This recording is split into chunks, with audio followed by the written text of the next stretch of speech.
Today, we're here in Avida Settings Nuvali to feature this brand new modern home at 12.9 million pesos.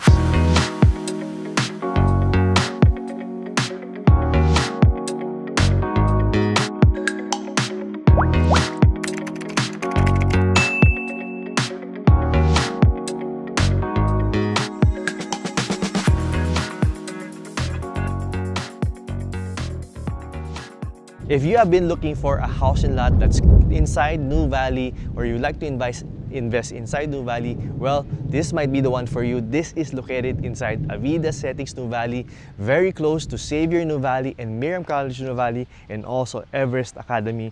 Napakalapit din po niya sa lahat ng establishments natin like SNR, Landers, and also Ayala Mall Solinal, and in the future, SM Yulu Premier or SM Neo Verde. So this property sits in a lot area of 139 square meters with a floor area of 130 square meters with 4 bedrooms, 3 toilet and bath, and meron din po siyang carport, good for 1 car. Now this property is very unique because this is a corner through and through lot. Ibig sabihin, corner lot siya, pero yung likod, wala kayong kapitbahay sa likod. And what's nice about that, the back part of this property is located in an enclave or a courtyard. Mamaya ipapakita natin. So let's begin with our exterior tour of the property. Let's begin with the facade. As you can see, it's a modern Scandinavian feel yung exterior po natin. Now, as you can see dito sa ating left side of the property is your carport. Actually, it's very peaceful and safe and secure here in Avida Settings Nuvali. So most of the houses here sa paligid, wala po silang mga gate. That's why this is already not gated. And as you can see, may konting landscaping na tayo nandito sa unahan natin. So corner lot siya. And what's nice about the corner lot, yung natural light, madaling pumasok, yung breeze ng air, very easily pumapasok. So let's explore the whole side of the property. Since this is a corner through and through lot, tagusan po siya at corner lot siya. Sobrang dami niyang space. So if you've been looking for something that you are in, you can have a landscape garden, gusto niyo magtanim ng konti, tapos gusto niyo very peaceful, wala kayong kapitbahay sa likod, well, this might be the property for you. As you can see, umikot tayo from that side to this side. This is the corner part, and yung back part po natin, this is actually yung ating courtyard na meron po siyang mga upuan wherein you can enjoy and relax and sit down in it. Sobrang ganda po ng property na to, especially if you're looking for a retirement home or just a peaceful place to sit, to live in. So, dito rin sa likod, you can still put your landscape area or landscape garden kasi right now, it's Carabao grass.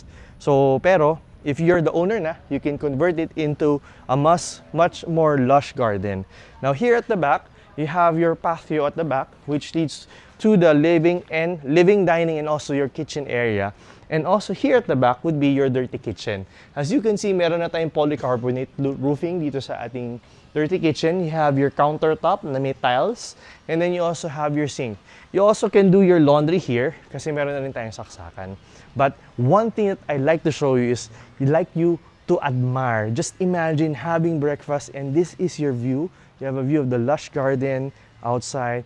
You have a big tree at the back. This is actually maintained by the village, which is very, very nice. Isa po sa napakaganda bagay when you live in an Ayala property is the maintenance. And as you can see, it's very clean, very well maintained. Umuulan pa niyan, pero I hope you can appreciate this video. So we're done sa outside part of the property. Let's go inside and explore the whole house. Tara, pasok po kayo. Let's explore the ground floor of this house. This is just a small and intimate house or a tiny home. So if you're looking for a house na quite small lang, just the right size, easy to clean, easy to maintain, this might be the one for you. As we enter, we'll be greeted by our dining, living, and also our kitchen. So as you can see, kita nyo na po lahat dito because this is again a through and through lot. And what the owner did is they want to take advantage of the outside part of the property. As you can see here, this is your I think this is a quartz countertop, and then you have your sink.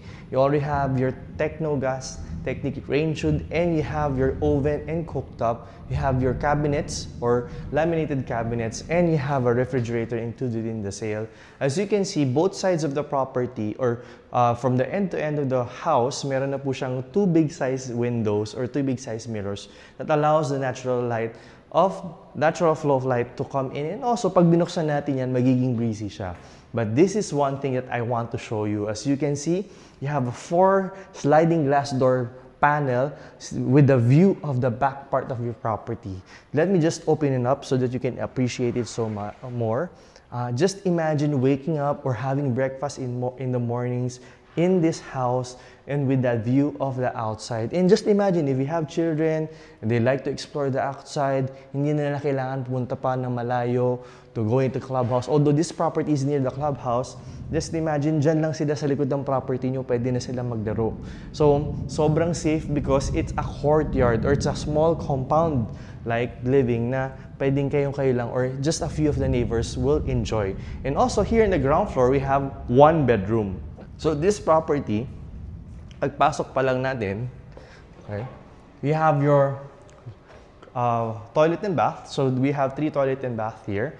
So this is the first toilet and bath. You have your tiles all the way 3/4 of the wall. You have your exhaust. You have your water heater. Meron na rin tayong shower. A small niche for your soap and shampoo. You have your toilet and you also have your sink. Now right beside it would be the first bedroom of the property. This is just a good size, just right size for a starting family. You have your air conditioning with your breaker and then you have multiple windows. Kasya dito siguro semi-double or single bed and a small cabinet. It depends on your preference. You can actually put hanging cabinets so that you can save more space. Now here, underneath the stairs, I'd like to show you na min-maximize din po siya ng may-ari or na nag-build. So this is a cabinet or a storage, a walk-in storage area. Meron na rin po siya mga LED lights all the way through up to here. So pwede kayong maglagay ng mga bagay na you don't want to be seen by your neighbor, by your guest, or you just want to keep things here, pwede. Okay, so we're done here in the ground floor and let's explore the second floor. Welcome to the second floor. Here we have 3 bedrooms, 2 toilet and bath. Now as you can see, let us just appreciate the hallway here. This is actually like a gallery type hallway wherein you can hang your paintings and also you can hang family photos. At the same time, you're enjoying the view of the outside. So you have this huge mirror here na talagang ni-utilize yung beauty ng labas. So that's what's nice about this property. Now, also here, may maximize na rin yan. Naglagay rin siya ng linen cabinets here sa baba and sa taas so that you can put your towels, you can put your bed sheets, you can put your pillowcases. Now, a little bit moving forward, let me just show you yung common toilet and bath. Now, all the doors here are made of solid wood door. Yung mga hamba natin is colored dark brown. And here, you have just a good size, so just the right size toilet. So you have your sink, you have your toilet, you have bidet, you have your 3 tiles up to the way 3/4, may exhaust na rin siya. You have your heater and you have your shower and your telephone shower here. Now, right beside this common toilet and bath would be the first bedroom of the second floor. So let's go here. Just the right size. Again, this is for starting families or small families or siguro for couples lang or tatlo lang sa bahay. This is just perfect for them. You can fit your single bed or semi-double bed here. You can put the hanging cabinet to save some space. The tiles used here would be wood tile planks like what we had in the previous videos, pero parang medyo nauuso ngayon ng wood tile planks. You have 2 LED lights, you have air conditioning already included. And then again, this is yung corner parts, so na-maximize po yung lighting dito. Meron din siyang mga malalaking windows. Now, let's move on to the next bedroom. So right beside it would be the second bedroom of the second floor. So this is slightly bigger, or siguro relatively it looks bigger because it's rectangular in shape. Again, you have your air conditioning. You can easily fit your single bed and double deck here with siguro lagyan mo ng yun nga, hanging cabinets. Now, right beside it would be the master's bedroom. Now, for the master's bedroom, meron tayong additional features. So kung yung dalawang una is just the regular bed and you have your air conditioning, this one, you have your own balcony and meron kang sariling toilet and bath. So welcome to the master's bedroom wherein you can fit your double or semi-double, or also siguro your queen size bed. Again, this is just fit for the starting family or siguro small size family. You also have your own balcony. Medyo basa lang, di na tayo pupunta doon. But it's nice because you can actually enjoy the peaceful community of Avida Settings Nuvali. Now, also here in the master's bedroom will be your toilet and bath. So for the toilet and bath, you have your shower. Again, you have, this time, yung tiles natin, kanina 3/4 lang. Ito, all the way up to the ceiling na.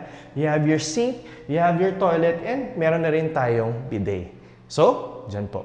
Thank you very much for watching our house tour for today. If you would like to see this property in the actual and schedule a site visit, you can contact us in the contact information posted on the screen. There we have our Viber, WhatsApp, and iMessage. Our details are also posted on the description box if you're watching on YouTube, and it's on the comment section. Once again, this is Arman Cruz, and I hope to see you soon in my next house tours. Bye guys!